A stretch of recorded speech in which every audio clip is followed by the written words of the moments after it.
शिरपूर तालुक्यातील ठाणेर, अजनाड, सावेर, बबळा, तरडी, होरणांथे, भाटपुरासह परिसरात अवकाळी पावसाने गारपिटीसह शेतमालाचे प्रचंड असे नुकसान झाले.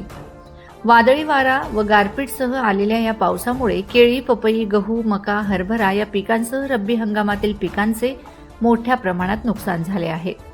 यात पिके जमीनदोस्त झाल्याने शेतकऱ्यांच्या तोंडी आलेला घास निसर्गाने हिरावून नेल्याने शेतकरी मात्र हवालदिल झाला आहे.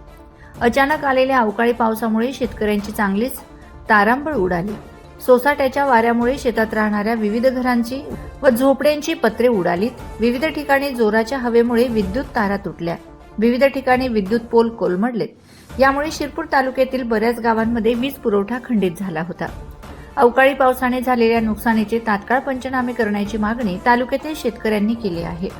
आज सकाळी शिरपूर येथील तहसीलदार महेंद्र माळी यांनी स्वतः विविध गावातील शेतकऱ्यांच्या बांधावर जाऊन त्यांच्या नुकसानीची पाहणी केली. या संदर्भात नुकसानीचा अहवाल शासनाकडे पाठवण्यात येणार असल्याची माहिती तहसीलदार महेंद्र माळी यांनी दिली.